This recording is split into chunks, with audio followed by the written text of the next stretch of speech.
Hello, welcome back to another episode from your favorite channel, Thomas Tank Engine 1984. So, today it is the anniversary of Thomas the Tank Engine, so I thought I would do something special. I thought I would unbox this Thomas and Friends Take and Play Norman for you. I got this at a yard sale. It's in pretty good condition aside from a few dents on the packaging. I feel like this one's pretty special. It's got a lot of detail, and this is from the era of Take and Play, I believe, where the CGI characters were just getting introduced. So they were sort of experimenting with the design, and I think they did a really good job, but I'll see if that's true.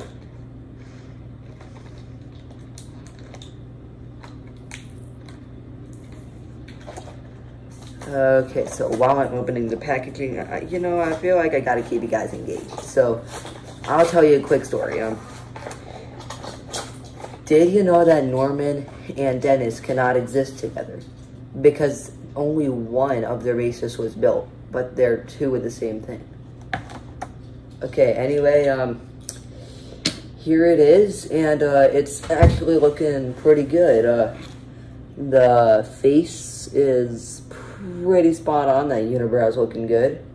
He sort of reminds me of like the Diesels from Journey Beyond Sodor, a bit more than Norman. He's got that paint scheme. Oh, the lines is what gets it for me.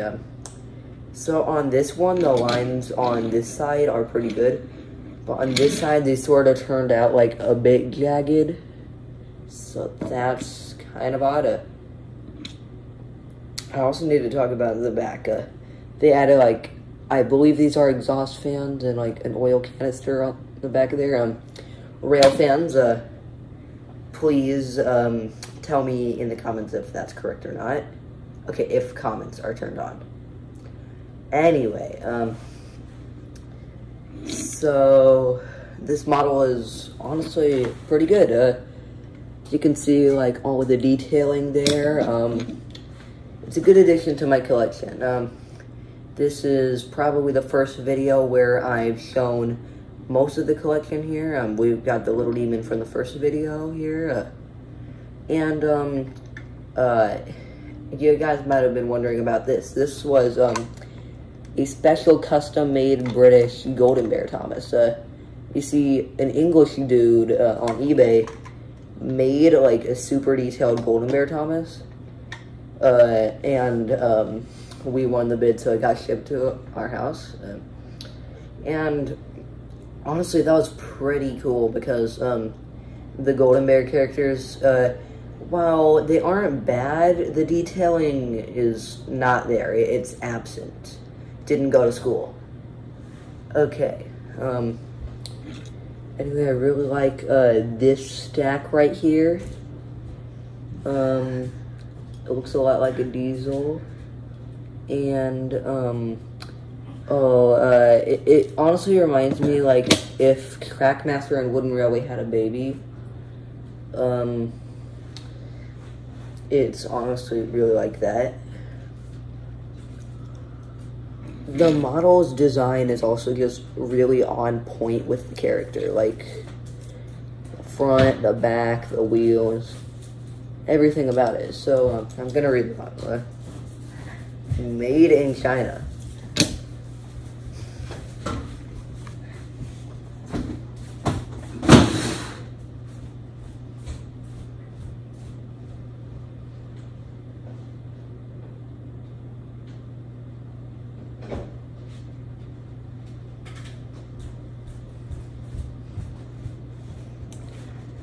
Okay, I'm back. No more reading the bottom for me. Okay, so,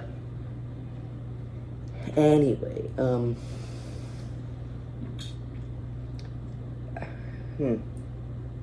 the model's cab is also hollowed out. Nice that they did that detailing. Another crazy thing about this dude, so at the antique shop that I got him at, he was only sold for $10, when really, due to the pricing and how rare this dude was at the time, it should have been bumped up to 20. I'll let you guys see that there.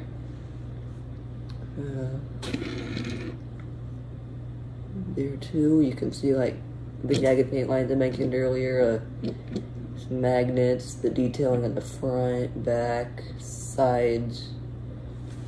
It's a pretty good model, and it's honestly a really good addition to my collection. This is the first Norman in the collection, so hopefully we can get more of those. I feel like I'll compare it to a few other Normans, and by a few I mean like all of them that I can remember at the moment. So Wooden Railway, definitely better than Wooden Railway in terms of like the face, because the face on that one, nah, it's got too many wrinkles on the forehead. Thinking of other one.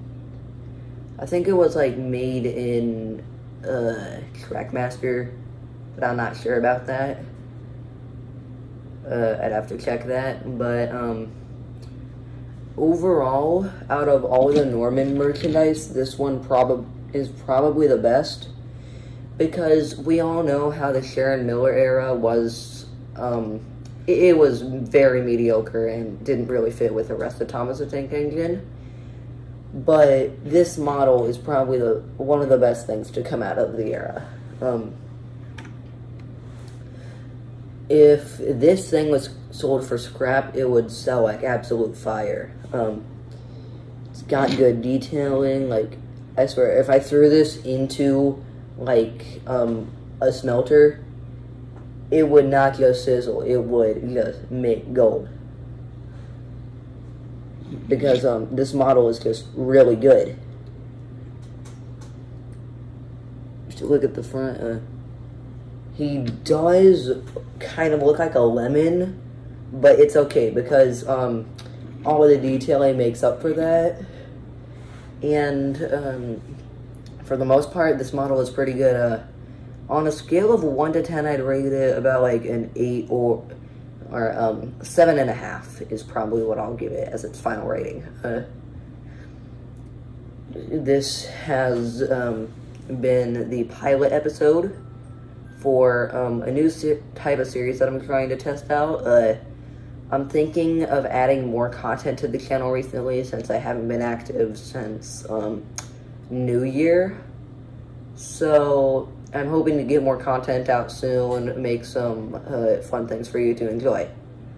Now, an update on the channel. Since I haven't posted in quite a while, you guys might be asking, well, what's going to happen? So, I've got the answers. We're working on a few other projects that aren't related to Thomas the Tank Engine. So, if you see that popping up on the channel, you'll know why. I don't think I'm going to do one of these reviews for quite a bit, because I'll have to focus on some other projects. And about the Day of the Diesels teaser. So, the trailer will start to take production soon. Adam actually will shape the Day of the Diesels project into stardom. And confirmation about models. Now, in videos, while I may use different Thomas models, this one will be the main one used for videos. He's like got a slightly brown speckled front bumper, because it's sort of rusted over time. And you might notice that he has literally no eyebrows. So Eyebrowless Thomas from the first video will be like the main model that we use in the for the rest of them. So getting answers on a few things here. When the Day of the Diesels movie is coming out, we are not sure. We're in the process of moving houses, so it's gonna be a bit delayed, but I really want to release it around like the August, September margin, so that way we can get the content out to you. It will be a slight rewrite of the movie with a few things added in there to make it better, because we all know that Sharon Miller wasn't the best writer, but she is better at voice directing. So, today, what did we learn? We learned that the Sharon Miller era was bad, but at least it made good merchandise. I mean, come on, look at this. It's great. So, that was the first review, Thomas the Tank Engine review, and I will see you, wait, hold up, we're not done yet. So, I forgot that we've got the manual to look through. I've never really been into take and play. This is one of my first, I believe that this is almost like my first take and play model. So, that's interesting. And, man, that packaging sitting there for 7 years did not do anything good. Okay, so, looking through the catalog, it's definitely released, like, right as the CGI era went into full bloom.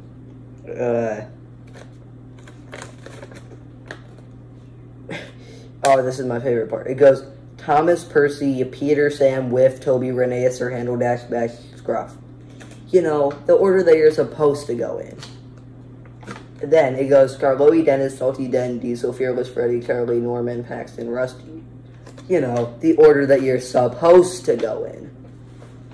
It's like starting off with literally every single Tank Engine Fat Hat buys.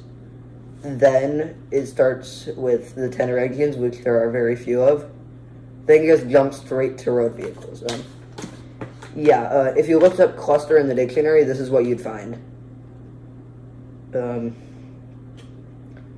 They made a Diesel Works set, which is pretty basic, but okay for the Diesel Works. I'm hoping to get more, find more eBay trains in the future, so hopefully I can bring them right out onto this desk and show them to you, my audience. It would be really helpful if you subscribe and like the video, because then that supports you, the viewer, in getting amazing content, and me to help work towards monetization and getting about 10 subscribers. Let's get that next milestone, guys. Tell your friends about this channel if they're fans of Thomas the Tank Engine. And until next time, see you later.